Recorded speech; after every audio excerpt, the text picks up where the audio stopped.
É, pessoal, uma movimentação dos bastidores aí chamando muita atenção em Brasília, né? E pode ter consequências importantes para o cenário político. Afinal, né, a delação aí de Vorcari, que vinha sendo tratada como uma peça relevante dentro desse contexto, né, desse grande escândalo que vem acontecendo aí no país, agora enfrenta questionamentos que podem mudar completamente o rumo aí, né, dessa situação.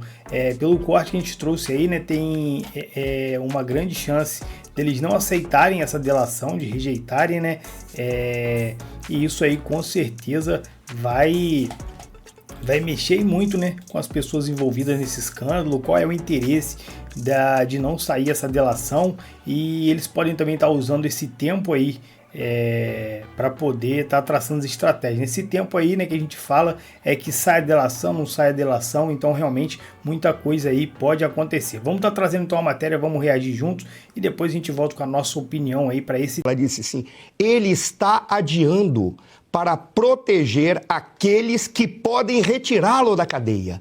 Essa talvez seja a jogada para ele estar simplesmente deixando de lado alguns indivíduos. Isso é de uma perspicácia, Berenice, gigantesca. Por qual razão? Porque traz o esclarecimento, porque não é apenas proteger o dinheiro, proteger pessoas próximas. É focar em indivíduos que tenham poder para retirá-lo da cadeia. E para encerrar, tem um dado que já foi falado pelos juristas da Oeste, dentre os quais a Guta e o Marcelo Monteiro, mas acrescento o Marcília, que é algo extremamente importante.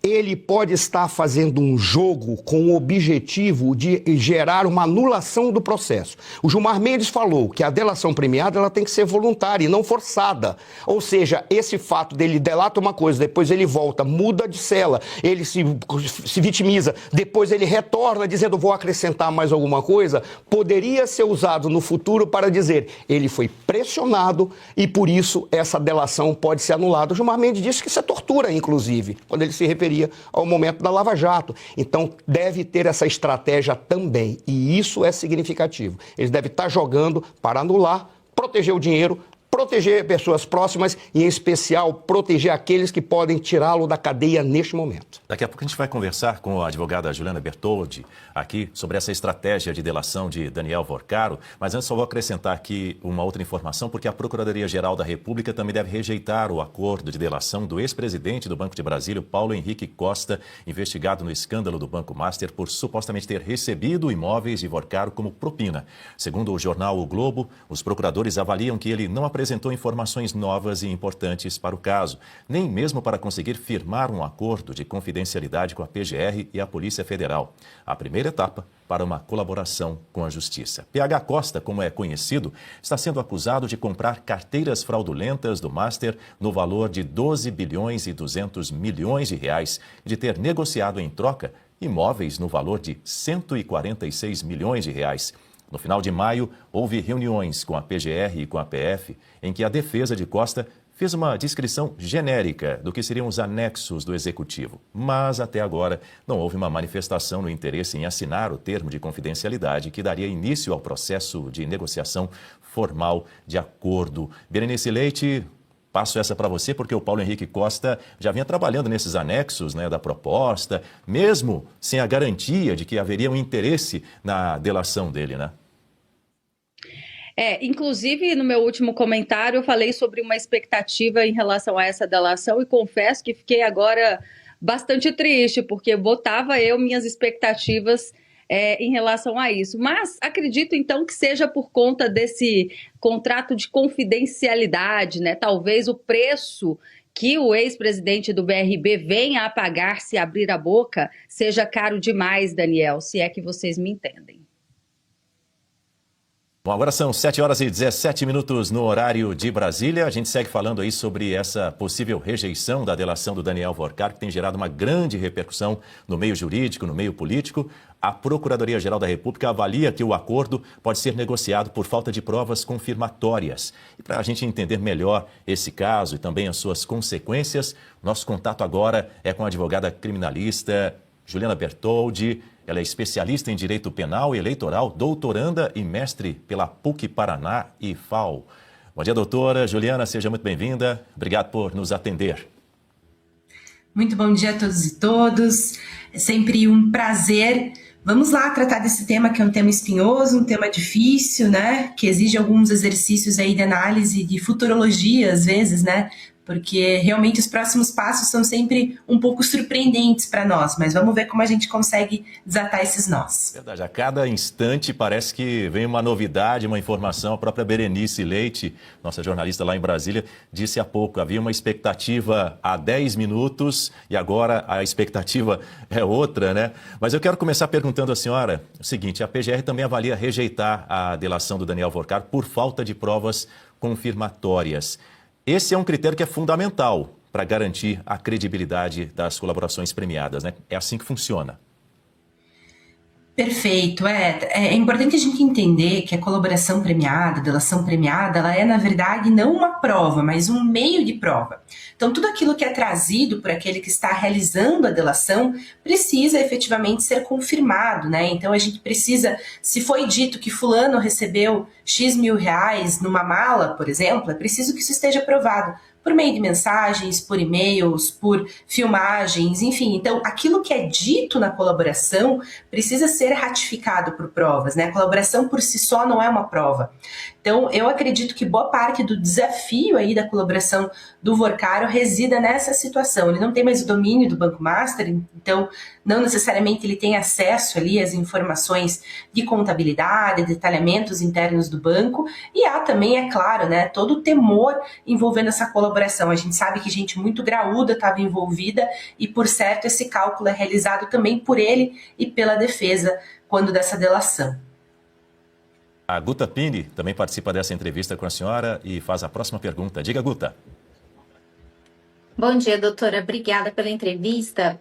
Eu gostaria que a senhora explicasse para o nosso público o que acontece depois que essa delação é aceita. Porque, enfim, existe a possibilidade dela ser rejeitada, mas também ela pode ser aceita. E aí, o que acontece depois? A apresentação de documentos acontece nessa fase? Tem oitiva de testemunhas neste momento? Ou isso é só lá na instrução do processo? Se houver uma denúncia? Explica para nós como é que funciona esse procedimento. Legal, Guta, muito bom dia. Bom, o procedimento da colaboração premiada, como eu disse, ela é um meio de prova.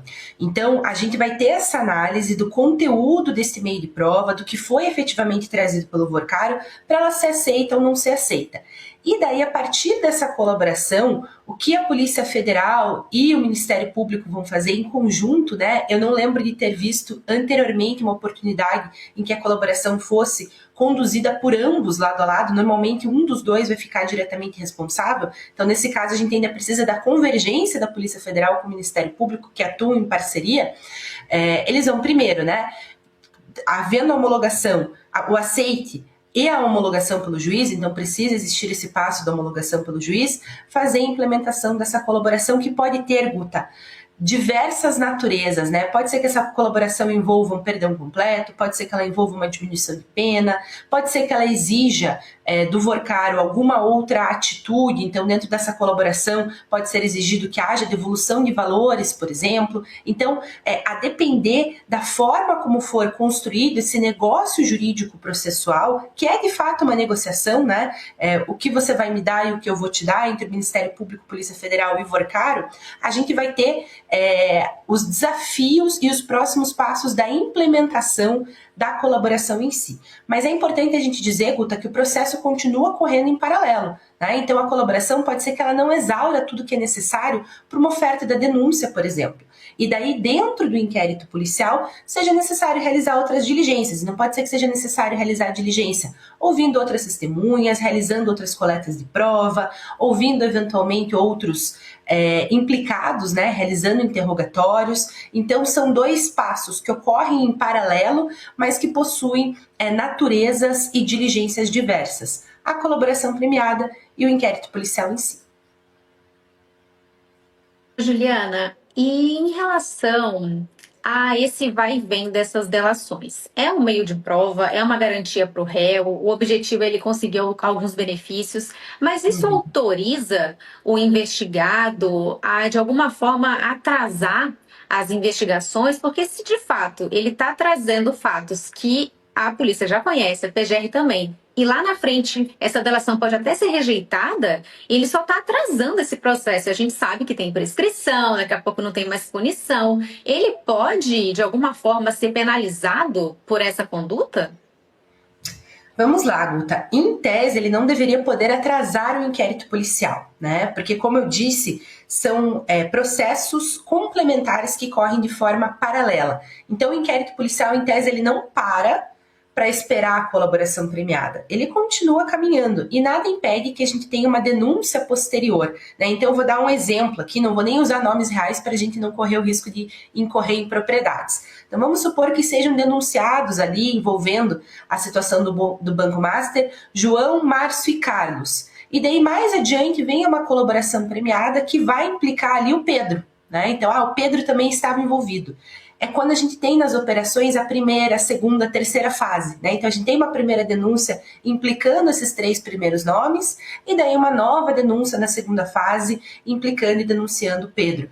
Então, em tese, essa demora para a realização da colaboração não deveria gerar um atraso no inquérito e na denúncia. Se isso está acontecendo, se eles estão esperando a colaboração, né, a gente precisa entender o porquê. Será que a Polícia Federal e o Ministério Público ainda não têm o suficiente para realizar uma denúncia? E daí a colaboração ela passa a se tornar efetivamente um meio de prova mais interessante, porque daí significa que o Vorcário de fato tem colaborações a realizar para um processo que ainda não está maduro para a oferta da denúncia.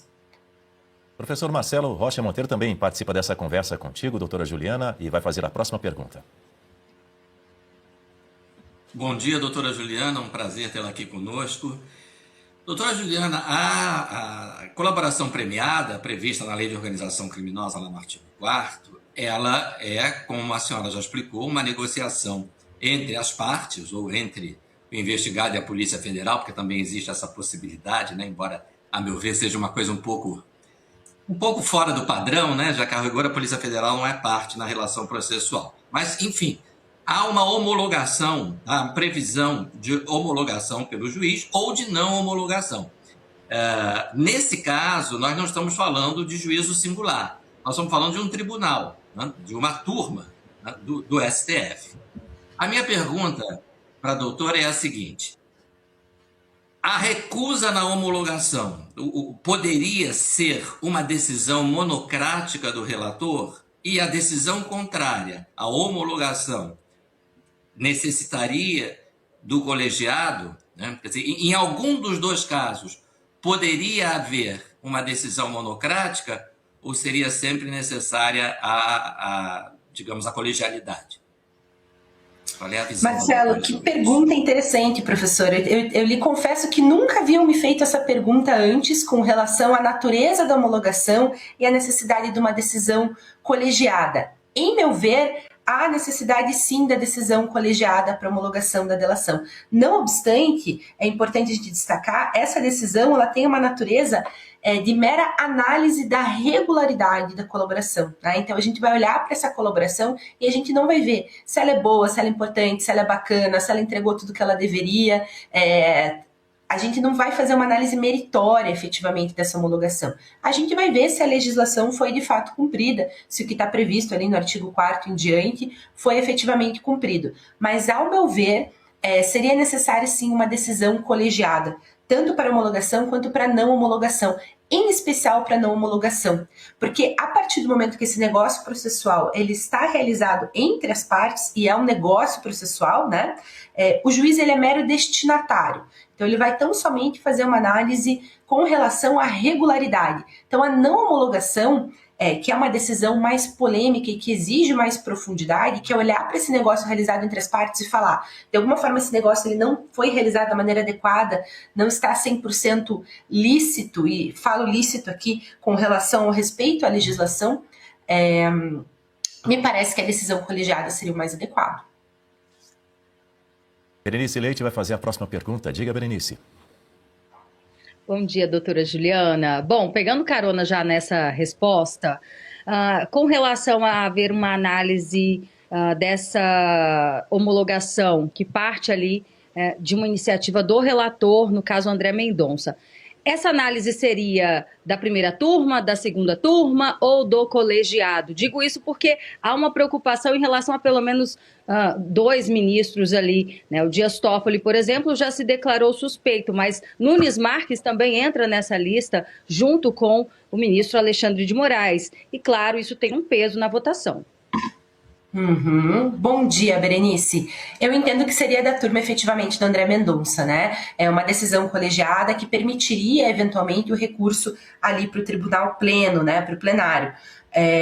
Mas eu vou lhe dizer, a gente está numa situação aqui muito específica e a gente não tem, eu disse isso no início da entrevista, né, certeza de muita coisa, né, porque a gente não tem uma previsão específica com relação a esse tópico dentro da legislação.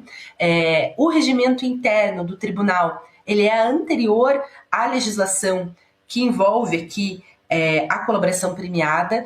E a gente está diante de um caso de grande repercussão. Nesses casos de grande repercussão, acontecem coisas, né, decisões, muitas vezes de maneira defensiva por parte do tribunal, para evitar críticas externas, que acabam sendo um pouco diversas do que a gente esperaria que acontecesse dentro da marcha processual. Então, dou um exemplo, né?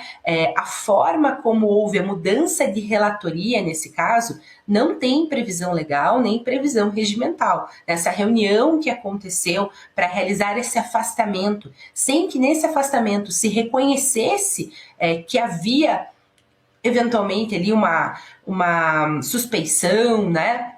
Um impedimento ou o que quer que fosse, não é...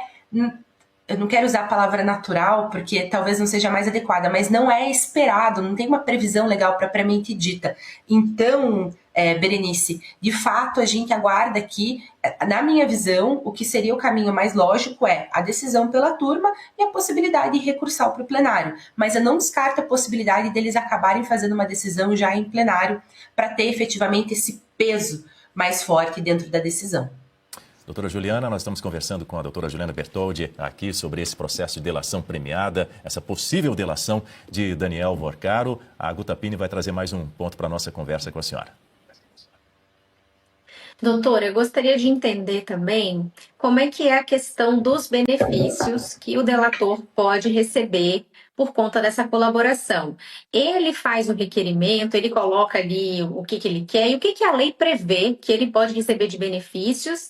E no fim das contas, quem que decide isso? Já no acordo, já sai ali na largada o que ele vai ter ou isso é uma decisão que cabe ao juiz?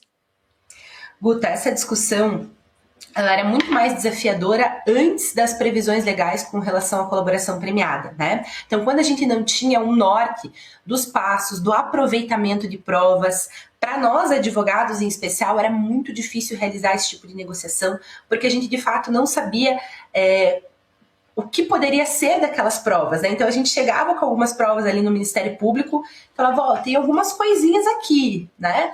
O que a gente consegue negociar? Se, por exemplo, né, supostamente eu conseguisse provar que... Então essa negociação ela era muito temerosa, inclusive para a defesa, porque o aproveitamento, às vezes, das provas que eram trazidas acabava acontecendo, né?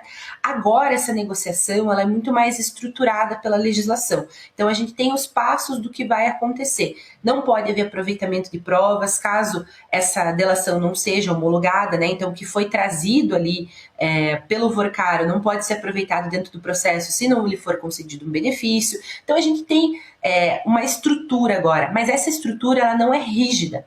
Então, a gente continua mantendo a característica muito forte de negócio jurídico processual. E o que eu quero dizer com isso, Guta?